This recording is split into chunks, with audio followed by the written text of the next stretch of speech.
This is the Dane Moore NBA podcast brought to you by the Genesis Company, coming at you Tuesday morning. It's December 19th.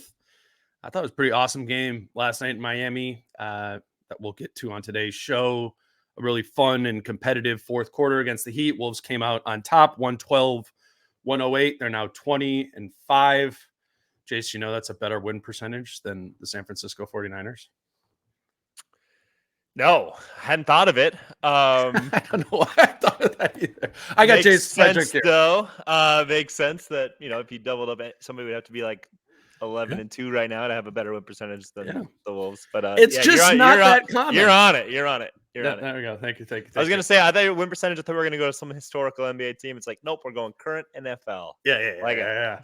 Well, I'm officially putting a fork in my watching the NFL because I'm out of it in fantasy.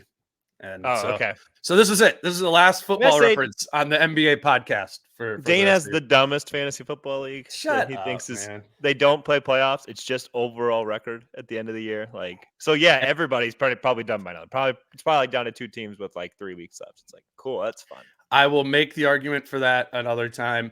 Playoffs are stupid. Playoffs are stupid in fantasy. All fantasy football's luck. It should be luck.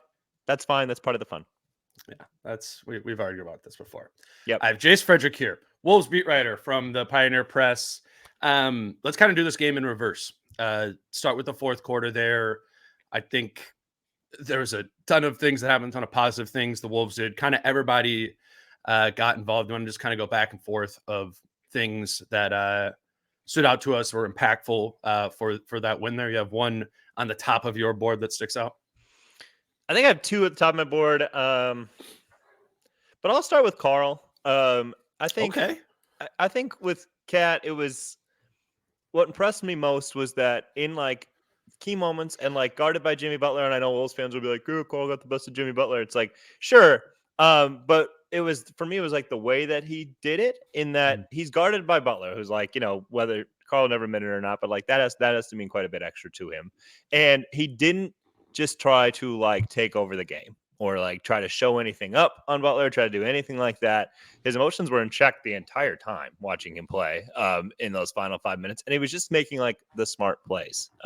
He gets the ball with 3:30 left. Ant comes around. Basically, it's basically dribble handoff type thing. And then he just dumps off to Ant for a wide open dunk. And then, we saw the jumper, that was a pretty simple move.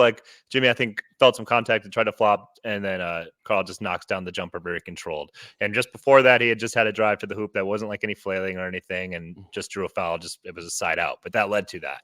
And then obviously the rebound, is getting the rebound, and then it was just not instantly I'm going up, not I'm going to put my back into you here and just try to force something up. It was taking his time reading the floor. I just think if Carl is going to play like that and use his abilities in the most controlled way in a situation that usually you would think would probably lead him to be emotional and the stray voltage, all that kind of stuff. And if he's going to be that calm and collected and controlled and make the right decisions every time in that environment, in a tight game, big time opponent against the guy that everybody's paired with him. Yeah. For the last 5 years, that's huge. I think that is huge. I think that's the type of thing that gives you more confidence that maybe he is turning a more legitimate corner. And even if things get tight in the playoffs, that's an instance of if he plays like that in the playoffs, he will be a much better playoff player than he's been in the past. And that was just really, really good. I thought of playing the game exactly the way it should be played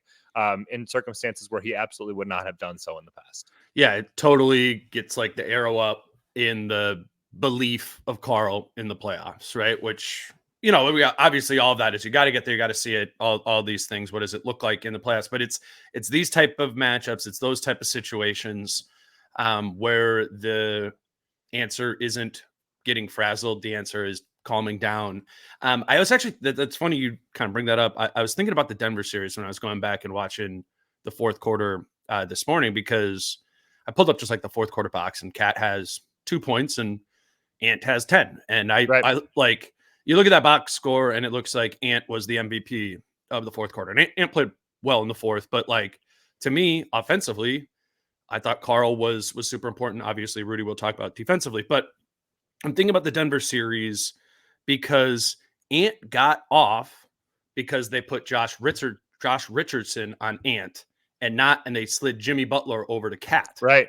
And that is much like we talked about this during the Denver series, where I think Aaron Gordon was the best matchup for both Cat and for Ant. For They sure. obviously chose the bigger player to guard the bigger player in both of those situations. But one of the biggest and I think most fair knocks on Cat's career thus far is how much has he elevated another teammate, right? You kind of go through it, Wig, D'Lo, whoever, Jeff Teague. Like who's the guy? What is it that Cat's game did other than just being a great shooter and an overall just good player? What are specific things he did to unlock more for another teammate? And this is consistently becoming a thing where teams often choose, maybe based on size, to put their better defender on Cat, which opens up more for Ant to be able to kind of get the exact sort of fourth quarter that you want. Ant leads the way in scoring. Rudy's dominant defensively. Cat has a muted box score kind of, but you would argue he was, as you just did, maybe the most impactful player on the offensive side of the floor there in that fourth quarter. So yeah, it was. I mean, it was 2 points, but and then the 2 assists were literally like 2 dunks. Ant got a walk-in dunk. And it was Rudy literally dunks. Yes, and Rudy gets a lob dunk. So it's basically like, yep, Carl does the work on that, and you score. It's just think of all the times in the past where Carl would have had 10 points in the fourth, and it's great, they might have lost, whatever. But what Chris Finch said after the game, he's just winning plays. It's how long have we been waiting for Carl to make just winning plays, where you see some other stars do it, and you watch the game, and it's yeah, they scored, but they did this and this, and that was pretty huge. And last night, Carl was making in the crunch time, the winning plays, and doing so in not a wild manner, not just trying to draw fouls or whatever. It was just very controlled. And I understand why teams put the better defender on Carl, because Ant is going to score. He's going to get his, but even that turn on jumper, was great. That's a tough shot. Teams are fine. Sure. I'd be I'm fine giving that up, because some nights, you know what? Some nights it's going to go 3 for 19 like he did in Dallas, because he's hitting a bunch of tough shots. Some nights those aren't going to go. It's it's more as an opposing team, you'll take your chances. You're on that where if you have Carl against a lesser defender, so often it's it looks so easy. He's going to top if it's single coverage right by you. Yeah. Yes, exactly. Right. And when you have Ant on the court, it has to be single coverage pretty much. So now I'm definitely, if I'm saying we're single covering both, I'm going to put my better one on Carl, because it feels really helpless when he is up against a lesser defender and just kind of scoring at will. Where Ant, it's he might go off for 14, but it feels more like a dice roll where well, he easily could. No, that's well put. It's Ant. So Ant was 5 for 7 in the fourth, 0 for 2 from 3, made all 5 of his twos. I don't know, 3 or 4 of those mid-range jumpers, contested, tough ones on, one on Richardson was really difficult. Ant has this, the 3 for 19s happen, but he does this a lot too. So we're somewhere in the aggregate is the average, right? But I think I kind of agree with that. A Cat one-on-one isolation without help or a double is probably cleaner offense there. A pick and pop where Carl takes the 3 and it's against a lesser defender, so they're not all the way out there. The value of that shot or those plays is greater than Ant, taking a fading mid-range jump shot against 2 players who are kind of in there to contest that shot because it's congested in there. You need both of it, right? Because Carl's is going to get taken away and Ant's going to miss sometimes. You need both of those things, and you need other players too. Let's maybe move over to other players. Rudy Gobert.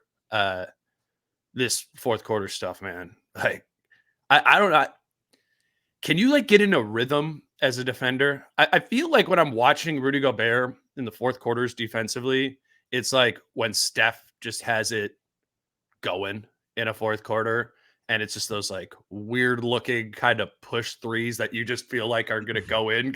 I mean, it's kind of weird because the beginning of the game, Rudy didn't look good defensively. Yeah. But he can lock into this level defensively in the fourth. That isn't it I agree with you, but listening to Rudy's post-game comments and stuff, and Finch, you really do kind of wonder if it's when Rudy looks not as good, like he did in the first half of the Miami game, is it because everybody else isn't playing physically enough? Like, I mean, how much of that comes because like Tyler Hero in the first half, it's like, yeah, Rudy looks not like he's making a big impact. It's like Tyler Hero was turning the corner on Jaden like with ease. I mean, with just nothing. So now it's like it's again back to last year where it's like, well, now guys coming in full head of steam, and he's obviously Tyler Hero's a very good scorer and is comfortable in that, even in that 5 to 8 foot range. But like when you don't have to work to get there, now it's kind of like an unfair fight of like somebody coming downhill and they can do whatever they want. And Rudy's just kind of has like one play and it's like, I'll just go straight up. We're like when the Wolves play with more physicality, like they did as a team in the fourth, which is what they always should do because they know they have Rudy back there, like be physical. Now that player is coming and does not have like their full bag available because they have somebody's right on their hip and they had to work to get there and whatnot. So I often do wonder, I'm like, sometimes it does feel like, yeah, Rudy struggled in the first half and was dominant in the second half. It's like, maybe he's the same player and everybody else around him is playing better or more locked in the fourth quarter. And now all of a sudden that just exponentially just advances like Rudy's impact. But I mean, well, because you see like when they do that, like Rudy becomes this force that is just like, you just can't go in there. I mean, you just like, if you're going in there at anything less than like full speed or whatever, like anything less than full decisiveness, you might like sneak one by him, like maybe just because he like misses on the swing of the block or something. But for the most part, like he's there. And for him to be there in that game, I was impressed because Bam did have that little pop mid-range thing going. And that's like, I think Minnesota did a good job settling for like being like, yeah, okay, we're going to contest that. But like Rudy's smart enough to think, I know, like that's like a 1 point per possession proposition right there. That shot, like you're going to make 50% of those. And like, obviously sometimes you just need it as a bucket as an offense. But like if you can relegate Miami to just taking those over time, you got to take your chances. I wonder if that was an adjustment like at halftime where they're like, hey, because I do remember, I think Bam hit like 2 of those in 3 possessions. And then I was just probably the second quarter or something. And then I'm watching and somebody just like went all the way to the basket in a scenario in which Rudy normally goes and at least contests that shot. Right. I think, maybe they were like, hey, we need to shut off the rim first. And I think like, that's also maybe if you're Rudy, if they've been going to that throughout the game, you kind of get a comfort of, okay, what is that distance I'm covering now? Bam's at 15 feet. How far can I go to contest the rim and know that I can still get back to contest some of those Bam shots? I do think he got in some sort of a rhythm or a comfort in the game. And I think the answer is both, right? I think the players are playing more physically. Rudy got in a rhythm, understood what they were going to because he really did, shut Bam down. Bam took that like weird running hook shot at one point at the end of the fourth quarter, just because he was like, this is kind of all I can get up over Gobert here. It's fun to watch. Like I really enjoy good game fourth quarters that the Wolves like play. I remember I was thinking last night, it's like, I used to watch a lot of League Pass because when I was used to watch the Wolves, they never played games like this. These are like the fun type of NBA games, you know, that the Wolves are playing. And this is what, like, I've been saying this for like a week and a half, and people like get annoyed by it or whatever. But I'm like, it sucks that we just never get best on best in the NBA. Like, there's always somebody out, or somebody's always on a back to back, and they're like, well, you have to play who's in front of you. I'm like, I'm not knocking Minnesota for winning games. I'm not. I'm saying it sucks that we never get to see it. And people are like, I'm not. Because how fun was last night? Yeah, and people are like, I'm not going to complain if the other team's best players out. It's like you watch sports to like enjoy the experience. And I know everybody, like, you know, like fans just want their team to win, and then that's the best or whatever. But like, think of how much more enjoyable it is to watch a great basketball game. And if your team wins at the end of it, awesome. You know, like that's the cherry on top. But like watching two really good tems, the more we can get that, the better. Like it was such a rarity. Like last night's game, it's like one of the best games you've seen in a long time, especially in the regular season. Like not just Wolves game. Like that's regular season games, like one of the better ones I've seen in a long time. Like I think everybody should root for more of those. You know, like and you find out more about the team, and the team probably grows more than they do in other things. Like it's great to be like, no letdowns, they've done a great job beating the teams they're supposed to beat. Yeah. They've done that 12 times this year, it's like at some point it's like, yeah, that they do that, they don't not much left to prove there. Like, I want to watch them play good teams, and have entertaining games and all these types of things, see fun matchups. Like, that's what I want, because the end product is so good. Like, last night was just 2 hours of fun, like, that's any sports fan. I do not understand why that's not what you want. Well, and I got to imagine if you're like in the front office too, or in the coaching staff, like rewatching the film today, like you're like, oh my God, I'm so glad we had this. Yeah. Like, this is so much better. We can use this to be so much more productive in our growth, or just the experience that experience for Carl in the fourth quarter of being like, hey, you scored 2 points in the fourth quarter, but you were maybe our best / most impactful player. That's such a valuable thing to be able to give to Carl. And yeah, I don't know. I mean, whatever. It just kind of is what it is with the NBA right now, that this isn't gonna be the case all the time. It's just a flaw of the product. And I know you can point out like the NFL too and be like, well, look at all the quarterbacks that are hurt. It just happens. But like in the NBA, it is breaking my football rule, but it's kind of like watching the Vikings-Bengals game. Yes. When it's 2 backup quarterbacks. Yeah. And you wish it was Kirk Cousins versus Joe Burrow. Like, and I think everybody should root for that. Like, we just want to watch the best players play. But Rudy in general, like, just dominated. I mean, even Spoelstra was like, it just, makes offense harder. Like, you have to be so precise time and time again. Because you're still kind of trying to get in there, but then you have to make a perfect decision when you're in there of like, what's the best thing to do here? And like, Rudy just like makes you make 2 extra passes against aggressive defense, which is more likely to lead to a bad possession. Like, it is kind of that simple. Yeah. Taking away the easiest thing and being like, okay, you're going to have to do 2 more correct things to get to something good. It's that makes offense 3 times harder or whatever. And you're just more likely to have a successful win ratio for the defense in those situations. I was almost surprised at how much they went to Bam. I think it was kind of an easy outlet that everybody else kind of settled to last night. Like, I think Jaden low-key was doing a good job on Hero too until in the second half, for sure. Yeah. In the second half, he's doing a much better job. And Butler, like, part of Butler is like, if you can get play in tight on him and he can't, and getting to the rim isn't like a real big outlet because Gobert's there, like, that's a person who life gets tougher for sure when there's a Rudy Gobert in there. Like, so I think they just kind of settled for like Bam as the outlet of like, well, we get this offense, we can take this. They were trying, but that's such a win for Minnesota. I think. Yeah, they're trying to get those Jimmy switches onto Conley, and the Wolves were fighting that well. Conley is small, and that would have been a problem if they were able to enter it to Jimmy in that situation. He probably scores, but Conley knew that that's what it was going to be, and he got into his little like blocking stance with both hands, and he was like, all right, I'm keeping you off the spot as long as I can here. Right. And I watched like right before the Wolves game, I watched that Heat game against Chicago, their last game, and it was the exact where Jimmy hits the game winner in that one. It was the same thing. They were going the same thing, trying to get Jimmy switched on, or Kobe White switched on to Jimmy. Yeah. And it was Jimmy took over doing that. So that was another just small thing where you broke up what the opponent was trying to get to, and it involved another player that wasn't Ant, Cat, or Rudy doing that. Let's keep going with a couple more of those, but grab our first break here. Today's show is brought to you by Falling Knife Brewing Company, and we want to let you know that Falling Knife is having a New Year's Eve party.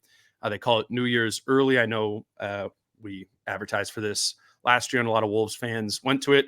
Kind of like this idea. It's they celebrate like the ball dropping at 8:00, and so you go there. It's more like a happy hour turned into like a late happy hour, and by 8 p.m. that's like midnight of the New Year's Eve party, and by 10:00 the brewery shuts down, so you can get a cheap Uber home or whatever there. So that's New Year's Early. It's all you can drink and all you can eat from Toma Grill for $85. So it'd be fun. I think it'd be a lot of people there, but also probably a lot of Wolves fans. And then just also, this is a big week of Wolves games over at Falling Knife too. Obviously, we had the Heat game on Monday, but Wednesday against the Sixers, that might be another fun game there as well. Maybe both teams at full strength. I haven't really looked at that yet. Wolves Lakers on Thursday if you're not going to Target Center, or or Saturday, they'll be open as well, and they'll be staying open late for the 9 p.m. start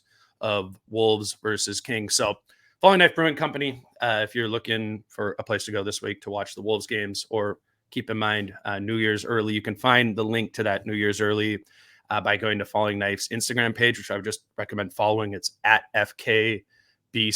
The link is on the Instagram page there, and you can buy tickets for that there. All right, Chase, let's maybe keep moving through. I think there's more pieces, maybe smaller ones to that fourth quarter. Do you have another one, or you want me to go? I'll go. I mean, I just think like it feels good to have been right about Nickeil Alexander-Walker like being such a high impact player. I mean, like it just incredibly so. Like it probably doesn't get talked about enough just how good he is defensively. Like, I mean, just because it is always like, well, you got Jaden out there, and then people like to give Ant credit because he is a good on-ball defender and he's just like a star player. But Nickeil is, I mean, he's really close, I think, with Jaden as far as like, especially right now where like Jaden Rye hasn't been at 100% for much of this season, but like just general impact right now, like Nickeil is right there. I mean, he and the pressure with which he plays, it makes it so much harder to get into your stuff, so much harder to be comfortable, like forcing turnovers and whatnot. Like the tone he sets is incredible. Like I tweeted this out last night, like opponents usually covering the other team's best player, and opponents are shooting sub 40% on him this year. That's just like, it's the best number on the team among like all rotation players. Like he's just so good on a nightly basis. Like after like that slow start out of the gates, he has just been remarkable all year. And there it is, like the estimated defensive plus minus, like it's the top of the charts above Rudy Gobert. 98th percentile. Nickeil Alexander-Walker in defensive estimated plus minus, like the 5th best defensive player in the league. It's very much like, it's like Alex Caruso, who made like first team all defense last year. And I don't know. I mean, Nickeil started a handful of games, but it's like, it's where you're on like the number one team in the West and you play defense like this all year. You start, maybe somebody gets hurt and you end up starting like 28 games, something like that. It's not crazy to say that he could be, an all defensive team player. It really isn't. And now he won't be because of voting. Just it's a voting thing, and not everybody watches every game. But I don't get it. Like, what would be the difference between him and Caruso last year? Like Caruso probably started more often.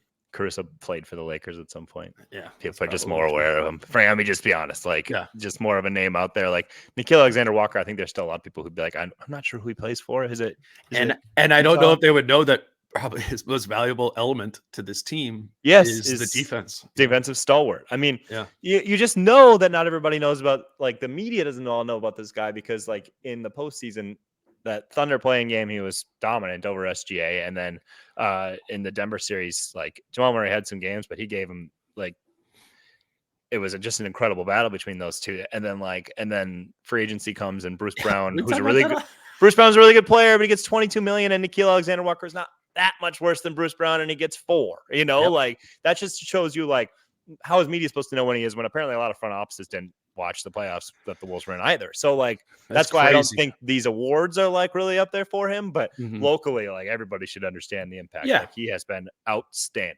like just an outstanding player, and does exactly what's asked of him, plays perfectly in a role. Like even at times where it does look like he could take on even a little bit more too. Like he's doing everything with like such a grit and purpose, and smart as well. Like he is a total package defender. I think he's an excellent player. So, and just like, the type of player you love to watch play defense. That makes me tired watching. Yeah. I mean, the scramble doesn't stop, the box outs. It's he does it, and he does it without getting in as much foul trouble. Like it really is pretty impressive. Yeah, he's got this one a lot, right? He does. Well, he's figured it out. You know, like I mean, and he's on the perimeter, like he's literally just as aggressive as like anybody else. You know, like and but just puts his hands away at the right time. I don't know, but can we do the thing at the point of attack? Like the main scorer on another team is a smaller guard wing. I'm waiting for the game where Nickeil gets that job and we see what Jaden looks like off ball. Like, it's Jaden every time, man. It's like they put Jaden on McConnell in that pace. Yeah, I would just go like the quick. If it's a small, quick player, like a player who literally just thrives largely on quickness, like I would put Nickeil on them every time. If it's Jimmy, it's got to be Jaden, right? Like, or Ant. But Yeah. we're saying the same thing. If it's even more physicality, but Nikhil I don't know what it is, but he manages to be a little bit more physical with the quick player, which I think is kind of negates it to some degree. It's also the offense is sticking out to me. I always remain skeptical about the consistency of what that 3-point shot is, but Jim has been saying it on the broadcast a bunch. He's just like keeping it simple, like even like the dribble moves into like three. Shot It's fake, just simple. He has right. no It's problem clean. doing the one dribble over when he's in the corner. Somebody's closing out, one dribble over, shooting it, and it's full confidence. Like That was a huge one in the fourth quarter. Yeah, that was the first bucket of the huge. fourth quarter. And then I think there's some playmaking stuff in there too.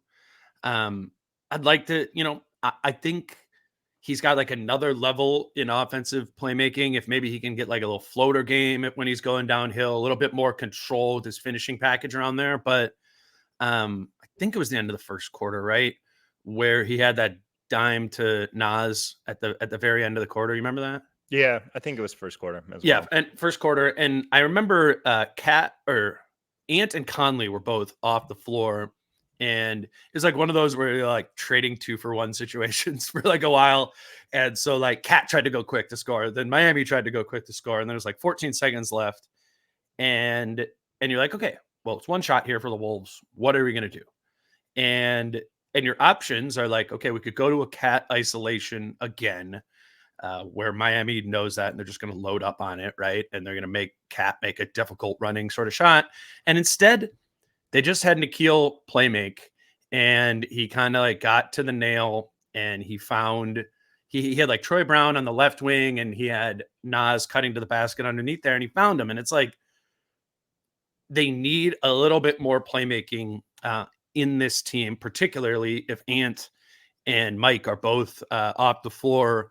That's just like getting Nikhil in that area is getting like 1% better to me every single game. And well, we talk all the time about, does this team need a backup point guard? What happens when the non-Conley minutes? What happens if Conley gets hurt? Like, I'm growing in my belief that like Nikhil, if Mike had to miss like 10 games, that you could survive better than I thought you did. And a lot of that to me has to do with Nikhil Alexander-Walker offensively and what he's doing there. I think the second unit is like all of those guys who are playing now, Troy Brown Jr., Nas Reed, Nikhil, like I think they're all playing a little bit more confidently offensively. Yep. Like there's just not much hesitation. Like when they have a shot right now, they're just taking it. That was one thing I liked most about Nas last night is like some shots weren't falling, and yet he still keeps like no hesitation taking the shots he's supposed to take. And it just keeps your offense flowing so much better. We're like, yeah, it didn't go down, but like it was a good possession, and good possessions tend to build off one another regardless of result. Like I think I've seen that with like Nikhil, like you said, like the big one in the fourth, it was like shot fake on a closeout, one dribble over, no hesitation, I'm pulling it. Nas did that like 5 times, even if the other ones didn't fall. And then he hit a big one in the last, 5 minutes left or whatever. Like I think all of those guys are now comfortable in what they're doing and confident, and I think that's starting to show a little bit more offensively. I mean, and it is like not to like harp too much on it, but like the biggest problems for me in the second unit offense were when you had Shake and Kyle out there and neither one was playing confidently, and it's really hard when you have 2 guys like that, and now you don't. And that's not to say like Shake couldn't come back in and really help this team at some point in the year, but clearly offensively his confidence was a little shaken. Kyle had really struggled with his shot. Now like it just seems like everybody's pretty confident and sure of themselves, and like things just flow a little better. It's a couple games here now. Like it's when the reserves have come in that like offense has kind of started to jumpstart a little bit, which is not something I necessarily would have expected. Well, last week, 2 weeks ago, whatever, I've been talking about the offense and like thinking that this team needs more of it. Obviously, like numbers wise, their average offensive team. But I also started thinking about how it was like it's been 2 Finch years, right? Where like January, for like the month of January, the team has been number 1 in offense. I'm not. Yeah, that was at least 1 year. Right? For sure happened 2 years ago. I don't remember if it happened last year. It might have. I think that was like sure 2 years ago. Yeah, I'm pretty sure. I should have looked this up, but I think it's been a pattern for the last 2 years where the team has gotten substantially better offensively come January. And I would say that's kind of like a Finch thing, maybe, of getting an understanding of what the team needs or needs to get rid of, maybe to like you're shaking Kyle point. Okay, let's scrap that. Let's do more of this. Let's do more of that. Like, do you think that could be coming? Like, do you think in January this team could be 6th in offense or something like that? And or I guess is my way of saying, do you think they are turning a corner offensively into becoming a team where we don't go, that's the weakness here is mediocre offense? Yeah, I mean, I think it's going to come down to like I have no doubt that they will find the right mix, like the coaching staff and whatnot. Like because I do think Chris Finch knows offense, and it is like slow starting offense, and he's always said 20 to 25 games, and they've now played 25. You know, as far as like their offense, their concepts, what they like to do, that's how long it takes to kind of set in. So this would be that time frame. I do think so oftentimes it's going to come down to like Ant and like making the right decisions and understanding like what they're trying to do to you on a given night, whether it's your night to attack or get off of it or whatever. Like I think it is like a consistently a buy-in type thing of reading the game and knowing what's supposed to happen, like and executing the game plan. Like Finch has been frustrated like the first quarter against Dallas. I think he's like, we're just a bunch of, or no, maybe that was Indiana. He was like, it's just a bunch of game plan mistakes in the first half. So it's like, yeah, you've kind of been on this. I let's talk about this. Like they've been really average or losing in the first quarter. I don't know. It probably didn't get better. It probably didn't get better. No, definitely didn't get game last night. Yeah, it probably didn't. Yeah, against Miami. So it was like their previous 8 games before that, and I guess I could have updated it this morning, but they were like 5th worst in first quarter offensive rating, which like, and it's so funny because you look at the other teams who are bad in first quarter offensive rating, and it's a bunch of teams that have lost a bunch of those last 8 games. And the Wolves in that span were 7-1, and now they're 8-1 in the last 9. It's with terrible first quarter offense. And it looks bad. And it's like he thinks they're like easing into the game. I just think there's something to. And Carl, I think, agreed with this more. And Finch was like, I'm not giving these guys any excuses. But that because of like they have Carl, because you have Ant, because you still have to decide what you want to do with Rudy and whatnot. You don't know what a defense is going to bring for you, especially the first time around in the season, the first time you're facing a team, what their plan is going to be of who they're trying to take away, how they're defending Carl, like who's the matchup on Carl. Are they going to like really just bring guys in and help and like clog up the lane? Like what's their plan for Ant? Like, and then that dictates whose night it is. And I think it might take them a little while to feel it out sometimes. I think last night is a perfect example of that. And just, I'm going mostly off of just listening to Jim Peterson on the broadcast, who's at shoot around. He was talking about how Carl, like before tip off, he's like how Carl's going to take the Jimmy matchup. Right. And then the Heat end up starting Kevin Love because I think the Wolves' anticipation was Jimmy was going to start at the 4 and they were going to go just 1 big and 4 wings or whatever. And then Kevin Love scores or starts. And that kind of scored too. Yeah, I'm pretty sure he scored too. But that kind of like shifted probably the Wolves' whole like scripted beginning game script that they were like going for, right? In that because game. Finch definitely has those. Where like we can tell they're trying to get Carl buckets or whatever. Easily. Like last night, obviously, I'm sitting there like the first like 8 possessions, and I'm like, what? Why is Rudy Gobert not set a single screen? I mean, it's just like you look at the Miami defense and you go, what is the most obvious area we can puncture here? It's putting Kevin Love in pick and roll coverage against Rudy Gobert. Like, and it was like the first 3-4 minutes, they didn't run it at all. And then I don't know if it was Finch or Mike just called it. They ran that empty corner thing where they just cleared it out, and it was Conley and Gobert. And the first one was the rolling dunk to Gobert. The next one, they ran it the very next play, and it led to a Jaden McDaniels dunk. And it was just like, I'm like, what? This is it. Like, this was the matchup, And I think they didn't know that. Maybe that was some scripted stuff there. But I think that goes to your point, which is they need to figure out who is guarding them and how they are guarding them, and then they need to get into it. To critique it, like they could get into some of that stuff faster. I don't think it shouldn't take the entire first quarter to be like, okay, this is what we're going to get to offensively here. I think it way too often is like, all right, our plan to start the game offensively, whether it's like, I mean, how many times have they been like, we're trying to involve Carl early or whatever, and then he picks up 2 fouls or something, and that breaks down.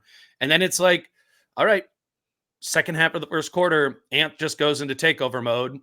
which he hits takeover mode like 40% of the time then, and 60% of the time he doesn't. Right. And I think that's what it is it's not knowing exactly what you're wanting to aim at. And you want to like do the thing where you're like, this was our plan. We're good enough to be able to execute it and do it. Right. But maybe they don't have that level of offensive personnel to be able to do that. And you need to be able to adjust on the fly, because I think that's what happens in the third quarter, right? They know what the opponent is doing. They adjust accordingly and they come out gangbusters. I think a lot of it is knowing. Yeah. That's when you see the talent discrepancy, oftentimes in these games, like really jump out is like when they know the matchup and they have the right plan in place for it. It totally is. I think you're right. I think that's kind of it with any coaching though. Like, I think if you put together like a script, a start of the game, you want to at least run it through a few times, like I don't think that's rare. I don't even know if I'd expect that to change. Like, it's something that is, I mean, they know what they're doing. So it's like, that's what I'm always like, whenever it's something that's we're like on the same page. Right. Like to start the game, they're like, okay, we know we're doing this, and this. Let's just run through it. Like, and then if it's like, okay, and now it's not working, and we see it's not working, and we know why it's not working. Now we'll get into something else. Where I think as an observer, like 2 possessions in, we're like, why wouldn't you just do that? It's like they'll get to it. It probably is one of those things. It probably is one of those things where like, coaching is just not as simple as like, why don't you just have them do this and this? It's like, well, we have to convey that message. Yeah. Like we need to take a timeout. Right. And you're not going to burn a timeout in the first 3 minutes of the game when it's 4-4. Like, because it's just I don't know, man. Sometimes when it's 10-2, though, I'm like, maybe we should. Yeah, but that hasn't even hit that often this year. Dallas with a Dallas game. It did in Dallas. No, I know. I remember that one instance. But Miami pulled away eventually. But like, it was a slow start for both teams offensively last night before Miami found a rhythm. But yeah, I'm with you. I think you'd like it to come faster. I think there's probably a reason why it doesn't. They get there eventually. I know they're all like, got to start faster. It's like, you like to. Yeah. I mean, and I really do think like when Finch is like, well, we just don't come up with the same pop or just turn the corner as hard or whatever. I'm like, it doesn't look like that. I almost think it's like, that's a product of like uncertainty, of like, it is like kind of seeing how things play out. And then it's hard to be as aggressive. Uncertainty is indecisiveness, right? Yes. What do we say all the time? Like, the best thing for this offense is it's, one of the things we love about Nas, right? The decisiveness. The 0.5 second mentality that everybody talks about in basketball. Like, but especially when you think you're probably attacking something that's not quite there, like the matchup isn't that favorable to it because you maybe miscalculated how they were gonna come out and defend. Like, it's harder to have that mentality. All right, let's talk a little bit about physicality. I'm in these games against teams that are at full strength that stress the Wolves or even beat them.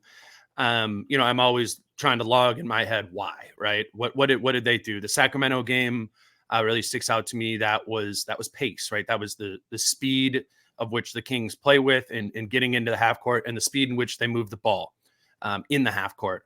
I have that logged in my mind of like, all right, that's either a weakness right now or something they're going to need to get better at defending to be an even better team than they are right now. And I put down the physicality as another one of those things with this Wolves team. Obviously, in the fourth quarter, second half, they played a lot more physical, but it's another one of those things, much like trying to get Gobert to move east-west by passing and playing fast and decisive, that I think physicality is going to be in the scout of like, risk some fouls against this team to take them out of their rhythm, out of their spot. I mean, in the first quarter, Bam was on Cat. He just blew up like 3 post-ups. He was just like, no, you're not going to catch the ball here. And a different ref, maybe that's 1 or 2 of those is called a foul on Bam. But again, you think about the playoffs, they're going to let more of that physicality stuff go. And I don't want to say this necessarily is a weakness of the Wolves, but I'm not ready to say physicality is a strength by any means for this team. So when they do play a team like Miami or maybe Philadelphia on Wednesday, or I can't think of who the team would be in the West that might in the playoffs might really be able to do that, in the Lakers or something. I'm noting that in my head of like, is that an area in which this team can get better? Can you be a big team and a physical team. I think they need to reach their aspirations, right, of being one of the best teams in the NBA in the playoffs. What did you just take from the physicality of that game and the physicality of this Wolves group? Yeah, I mean, I think in general, like obviously it wasn't necessarily there in the first half, but like I think defensively it's a physical team.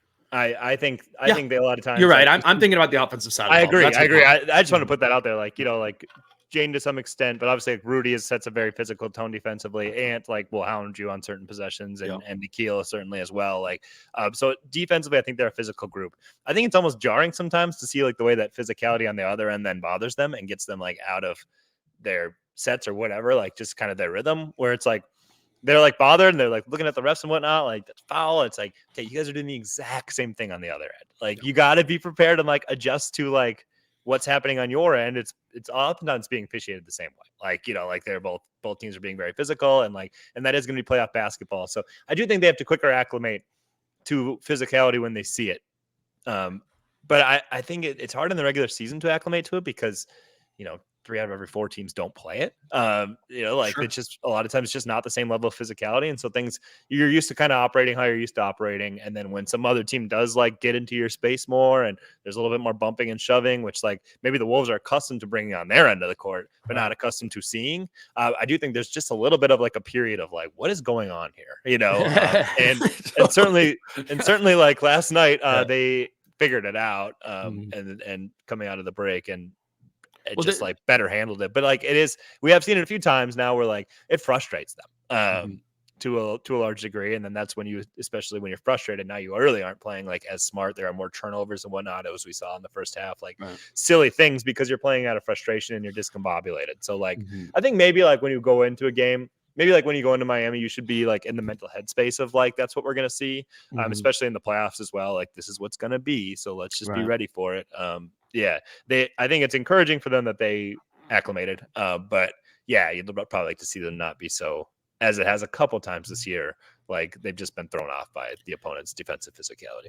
And it's like a fine line too, right? Like, so like, am I pining here for Karl Anthony Towns, Jaden McDaniels, Anthony Edwards, and Rudy Gobert, all of whom have been in foul trouble a bunch recently, to be more physical? Like, I get it. It's a fine line, and it goes both ways. But I'm watching that first half, and I'm like, well, you're gonna lose if you don't play more physical. So it's kind of like at some point, yeah, that comes with a little added risk of foul trouble. But I don't know. I think when you feel it, right, pretty early on that this team is going to be trying to fight you. It's like if you're Karl, it's your first post up. Like, how many knuckles did you get in your back here? How far did Bam push you out to the perimeter? And and you kind of like operate accordingly. But it is a fine line. And I don't know, maybe in the playoffs, they are going to be a foul trouble team.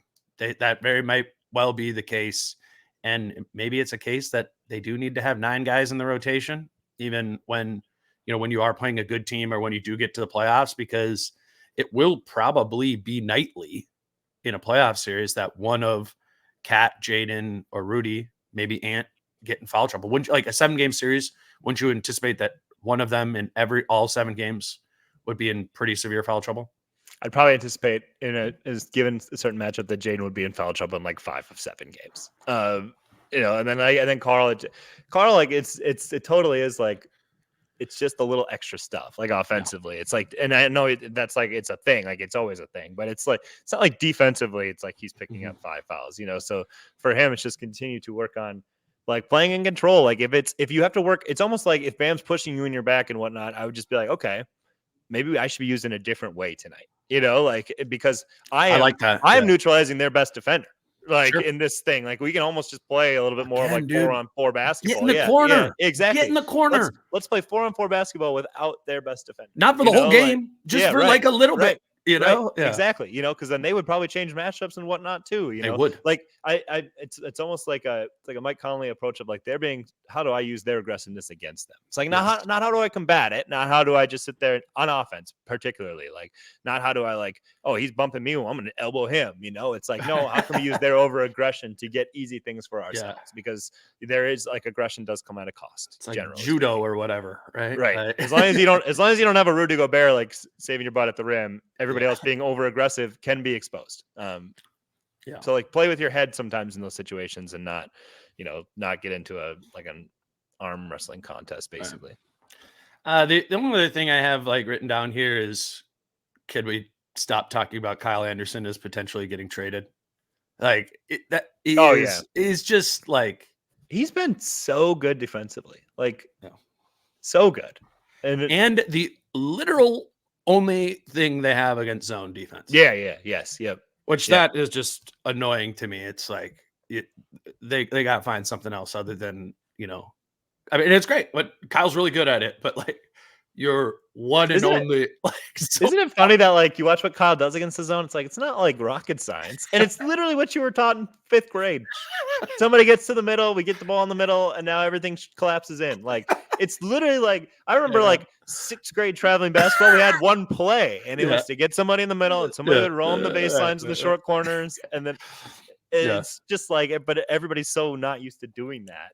Kyle then like gets the ball in there, is a good decision maker, but like very simple, you know. So it's maddening when only one person can wasn't that. But like in the second quarter, weren't you like, oh my god, like they're never going to get out of zone here. They're never going to stop because it was. And we've seen the Wolves do that to other teams too, where like they've gone zone and it's like this team has lost their mind. And that's where like back when they didn't have like a Kyle, we'd watch them play against the zone. It was like, you guys look so dumb right now, you know. But I've seen now them do it to enough. Malik Beasley's just standing on the other side of the floor. Throw it over here. Throw it over here. It's like, dude, it doesn't work like that.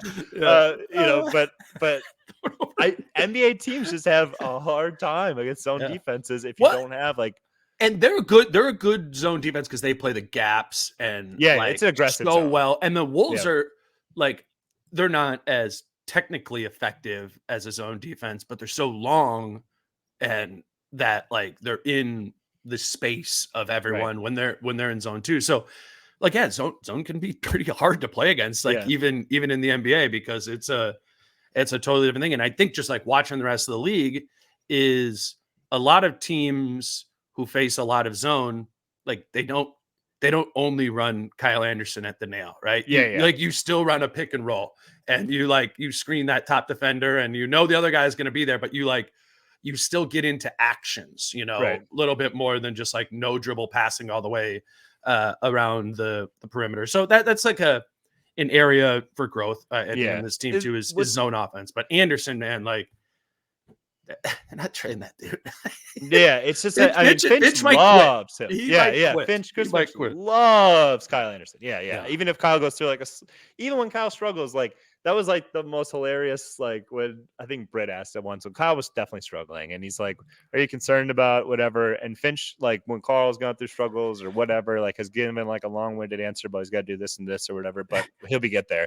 Kyle, he just goes, "Yeah, I'm not worried," and then he just said things like, "Yeah, I'm not worried."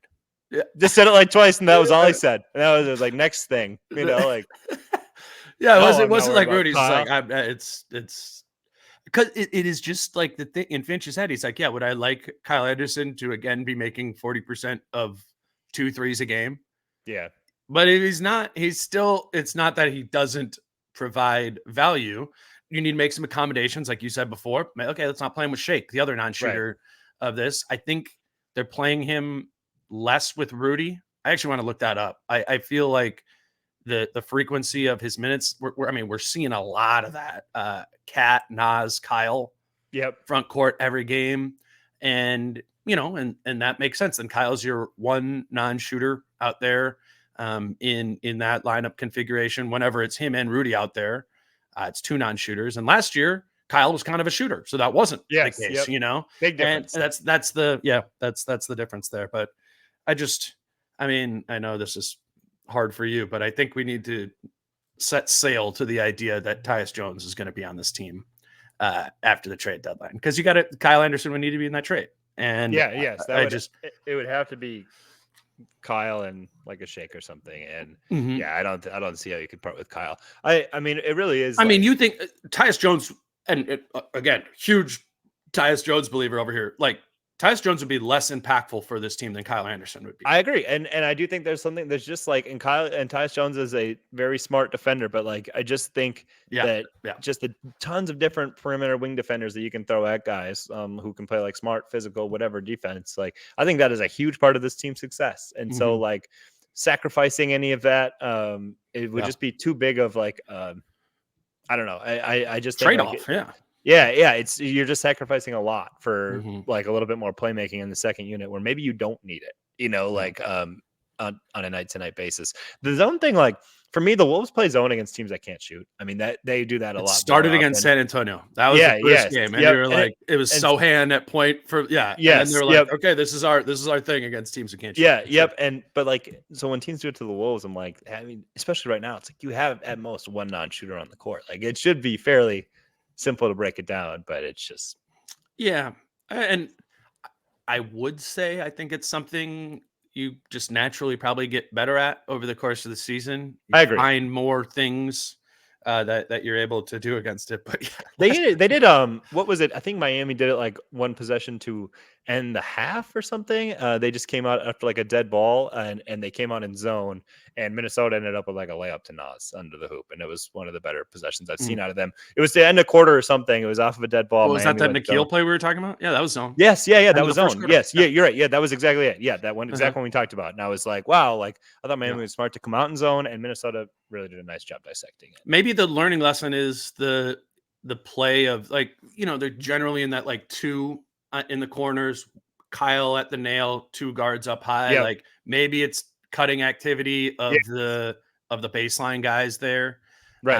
And if that's Carl and Nas, like you can just like can be like a walk through interchange, right? Like, hey, I'm here, Yeah. okay, now Yep. me and Yep. Nas go the other direction. I mean, it's not just about like ball movement is great against the zone, but if you can get some body movement in there too, it at least makes the defenders needing to be like, all right, Nas cut me last time. Like I need to Right. be aware for this the time after that. And I think that's just hammered home on film stuff. Yeah, You yep. know. And it's reps, like because like you said, like the interchanging and the cutting and like at like the baseline, like you both have to be on the same page for that, Mhm, like and cognizant of it, and that can come from reps and experience and just going over it more and more. Like mhm. so on offense it looks so bad at the beginning of the year, it's like your last thing on your list, I'm sure, Right. as things you're trying to implement and run through.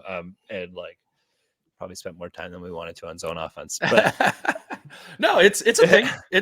Or it was a thing in that game, and quite frankly, I'm kind of surprised Miami went away from it as much as they did in the second half, and maybe the Wolves did something to break that I didn't pick up on there. Can I hit one Prize Picks ad break here before we close this down? I just want to show. absolutely not. Yeah. Oh, look, they got so Ja Morant makes his I don't know this is Debut. yeah, I don't know why it says 130 on there, but prizepicks.com, prizepicks Oh, app. I think it's a discount that only goes until 1:30. Okay. So Ja Morant's first game back. There's two TNT games tonight. It's Pelicans, Grizzlies, and then I believe it's Celtics, Warriors. So I figure some of you listening are going to be watching those games on TNT tonight. We obviously partner with Prize Picks here, and it's just kind of fun, I think, in a night just like tonight to put together like a little slate of being like, okay, I think Ja Morant has a big game, scores more than 20.5 points. And I think, Drew Holiday scores more than 12.5 points there too. Just those two right there. Those both hit. You get 3-1 on your money there. We talk a lot about these in the NFL when Jason and I do this or Kyle and I do this, but the NBA ones are fun too. They got a bunch of like funky ones, little things that you can be tracking too, like made 3-pointers. Is Jeremy Sohan gonna not make a three tonight? Okay, yep, let's go less than 0.5 threes made tonight. Those sort of things. I really like $5. $5 have something going on the game when it's going to be a national TV game that you're sitting there watching. That it's probably not a Wolves game because they're not on national TV very often. But if you're doing that, I think this is just like a fun little extra thing to do, kind of like a fantasy basketball type of thing. PrizePicks.com, PrizePicks app, promo code Dane for a $100 sign-up bonus. Why are you smiling at me over there? I was just like, because you're like, I've done NFL, but the NBA is fun. In my head, I was like, because as Dane noted, he is done with the NFL now. Yeah, that's true. He's on to the NBA. No, I am. Now, 25 games into the Timberwolves season, he has shifted his focus from the NFL to the NBA officially. I'm just gonna stop being like, it's Thursday night. I'll watch Chargers Raiders. See now Thursday, instead of watching Saints Rams, he's gonna watch Timberwolves Lakers. Yes, yeah. Now I'll be at the game. Yeah. All right, Jace. Give me a good one on Wednesday against the Sixers. I actually haven't caught them much recently. I'm gonna watch. I think they played the Bulls last night. I'm gonna probably watch that sometime. Bulls won today. The Bulls won. Yeah, I actually haven't even. I think the Bulls won. Yeah. Wow, interesting. Embiid is questionable with a hamstring, but he did play, and I think he posted big numbers. But the Bulls won. Yeah. Okay. Cool. I've been seeing the Embiid numbers have been nuts. That'd be another fun, interesting. How do they match that up? One, Yeah. Do you do the Jokic thing? Do you? Yeah. I don't think so. I don't either. It's not the same. It's not like Embiid's less likely to pass out of it. And it's Batum versus Gordon. It's a different proposition. Maybe see both of them, but yeah, I just think Rudy on Embiid makes way more sense. I do too. Well, I was the one who I thought the whole playoffs. I'm like, why are we putting Carl on Jokic and doing the Rudy thing? Just have Rudy go Jokic. Just what? I was wrong about that. Oh, really? It was a 5-game series. Maybe your way they would have won. Yeah, exactly. Hire me. I'm done with the NFL. Come on, Finch. That'll be a fun one. Yeah. I'll no pod on Wednesday morning because we bumped Jace up to today, but Britt and I will talk on Thursday morning about the Sixers game, and then Kyle and I will talk about the Lakers game on Friday morning. Yeah, until then, read Jace's stuff over at the Pioneer Press. Obviously, following him on Twitter at Jace Frederick. Thanks for doing it, Jace. Hey, thanks for having me, man. Until Thursday, when my days right. Until Thursday with Britt, he's Jace. I'm Dane. Peace out. How I'm feeling, man, I hope it never stop, yeah. Green and hot so you can find me in the crowd, yeah. Don't let standards ever bring you down, yeah.